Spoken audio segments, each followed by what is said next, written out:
Je connais une histoire géniale. Dans une université, un tueur en série assassine 8 étudiants. Les légendes urbaines. Ils avaient cette, disons, créature sur l'aile de l'avion. On les a tous racontées. Une histoire vraie, hein? On les a tous entendues. Vous allez vous écraser. Oh non! Oh non! SOS! SOS!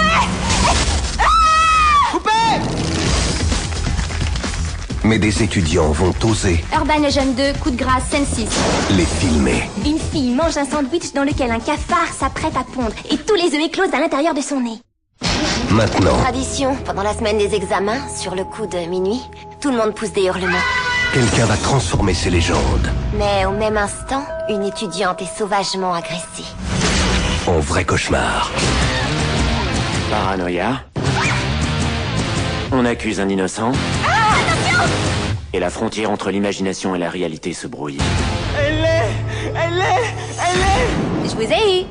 Elle est quand même une super bonne actrice. Celui qui a fait ça s'acharnera encore contre toi. Ce n'est qu'une légende urbaine. Légende urbaine, mon cul.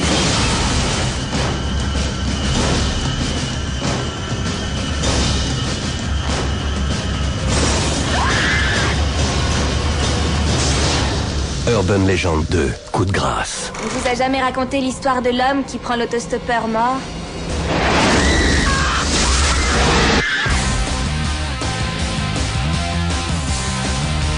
Bonjour à tous et soyez les bienvenus dans cette toute nouvelle vidéo d'État Critique. Après Memento, aujourd'hui nous allons reprendre une construction narrative classique avec la critique du jour. Aujourd'hui, je vais vous raconter une légende urbaine qui n'en est pas vraiment une, puisque notre film du jour est là pour nous prouver que cette histoire est bel et bien vraie.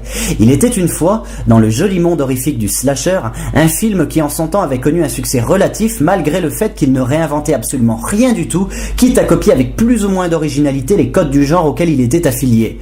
La légende raconte que ce film a connu en l'an 2000 une suite des plus pourries, une véritable daubasse en puissance qui, en plus de salir l'image du premier long métrage, allait dégueulasser un peu plus la réputation du néo-slasher qui commençait à l'époque à tourner un petit peu de l'œil.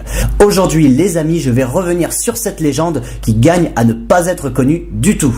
Aujourd'hui au programme, une légende qui est donc, vous l'avez bien compris, un véritable film. Je veux bien évidemment parler d'Urban Legend 2, coup de grâce, sorti en France le 11 octobre 2000 et réalisé par John Ottman, qui est surtout connu pour être un compositeur de musique de film, et pas n'importe lequel puisque le bonhomme a signé les partitions de Usual Suspect en 1995, Halloween 20 ans après en 1998, Lake Placid en 1999, X-Men 2 en 2003, Gothica en 2004, Les 4 Fantastiques en 2005, Superman Returns en 2006, Valkyrie en 2008, Esther en 2009 et dernièrement celle de Sans Identité sortie en 2011 pour ne citer que ces œuvres-là. John Ottman est également le monteur attitré de presque tous les longs métrages de Bryan Singer à l'exception de X-Men sorti en 2000. Niveau mise en scène, à part un court métrage signé en 1988 avec Singer, John Ottman ne réalisera que cette suite d'Urban Legend. Au casting de cette fameuse suite, nous pouvons retrouver des acteurs et actrices pas super connus à l'époque, comme c'est le cas pour la plupart des slashers au moment de leur sortie d'ailleurs. Jennifer Morrison qui jouera par la suite des petits rôles dans les films Mr. and Mrs. Smith et Star Trek, mais qui est surtout connue aujourd'hui pour ses rôles dans les séries Doctor House où elle joue le docteur Alison Cameron et How I Met Your Mother où elle joue le rôle de Zoe Pearson. Matthew Davis vu dans Tigerland en 2000, Pearl Harbor en 2001, Abyss en 2002, Blood Rain en 2005 ou encore Donnie Darko 2 en 2009. Il joue notamment le rôle d'Alaric Salzman dans la série Vampire Diaries. Au casting d'Urban Legend 2 également, Art Buckner, Loretta Devine, Joseph Lawrence, Anson Mount et Eva Mendes qui apparaît ici dans l'un des tout premiers films de sa carrière d'actrice.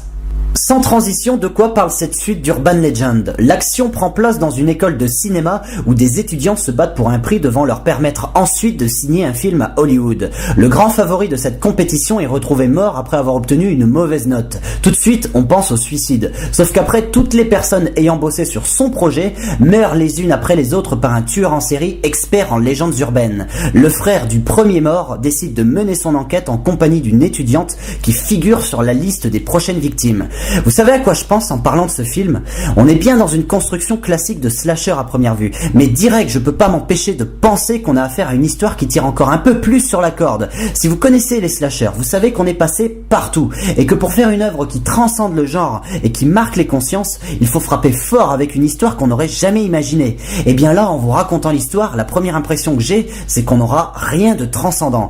La suite montrera qu'on est dans un niveau plus bas encore qu'on aurait pu l'imaginer à la base.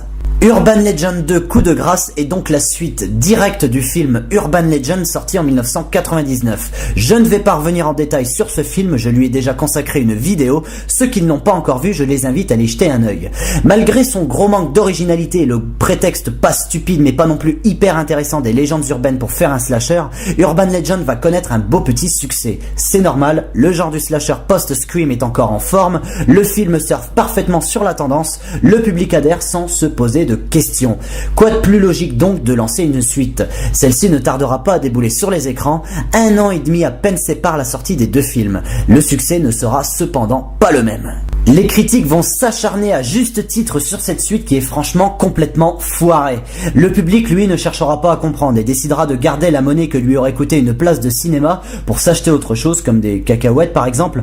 Urban Legend 2 ne réunira en France à peine plus de 350 000 spectateurs, ce qui n'est pas un score honteux pour un slasher, mais on est quand même loin des chiffres attendus à l'époque. Les recettes du film seront divisées par 2 par rapport au premier volet. Emballé, pesé, craché et oublié, plus personne ne parlera de ce long métrage par la suite. Pour info, sachez quand même qu'un 3e volet verra le jour en 2005, Urban Legend 3 Bloody Mary, sorti directement en vidéo et qui ironiquement présente un peu plus d'intérêt que ce second volet, puisque celui-ci ne fait pas la connerie de nous faire un cours inintéressant sur les légendes urbaines. Il nous met en scène une seule et unique légende urbaine et construit l'ensemble de son intrigue là-dessus. Même si on a affaire à un direct ou vidéo moisi sur la durée, faut quand même souligner ce petit aspect positif. Au niveau du genre, Urban Legend 2 se situe dans une période assez délicate du néo-slasher.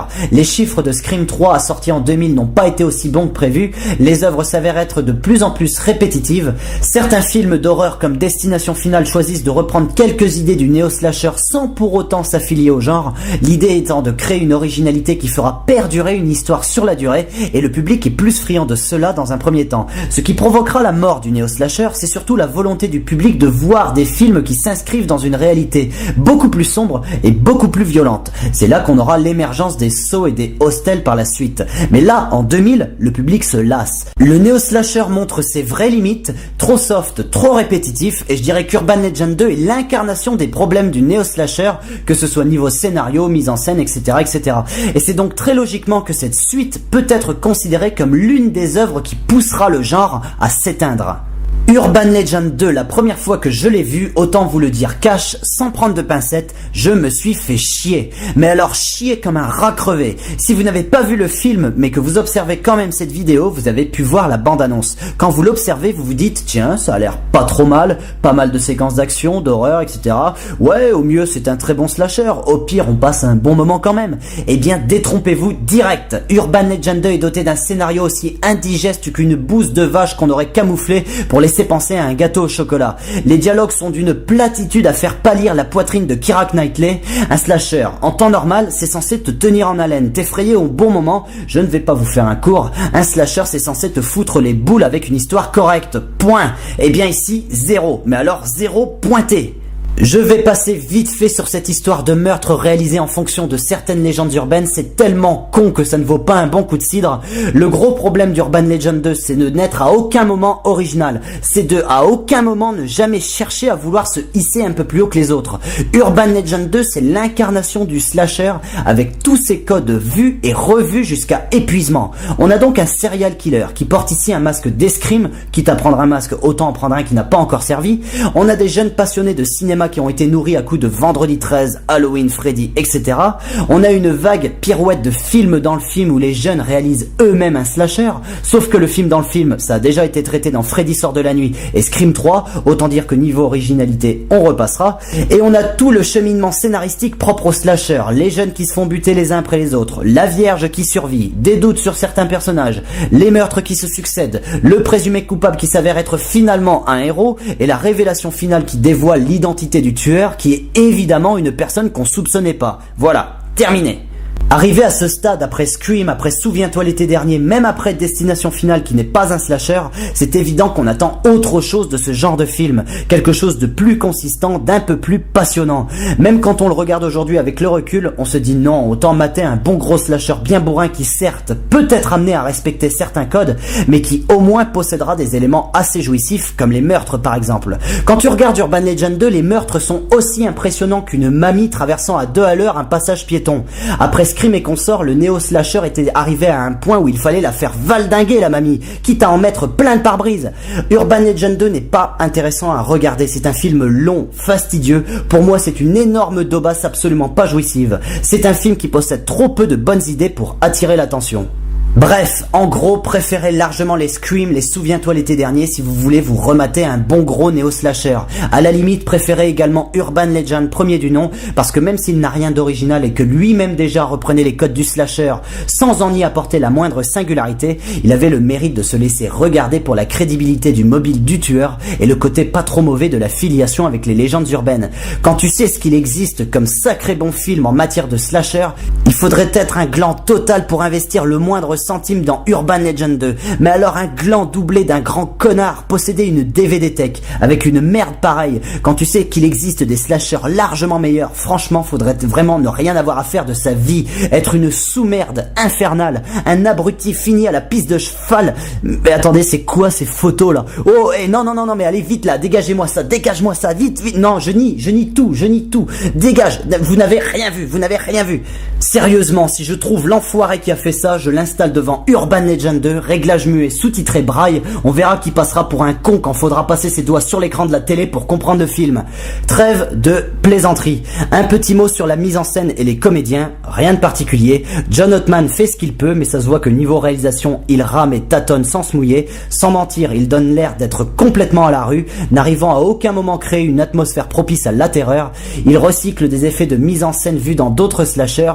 Il sauve sa tête sur le montage, vu que ça, il sait faire. Mais franchement, pour le reste, John Ottman passe complètement à côté de son film. On regrette qu'il n'ait pu par la suite réaliser un autre film dans un tout autre genre, parce que voilà, c'est toujours dommage de voir quelqu'un qui possède du talent se vautrer sur la mise en scène d'une daubasse. Rappelons qu'il est tout de même un excellent monteur et un compositeur talentueux.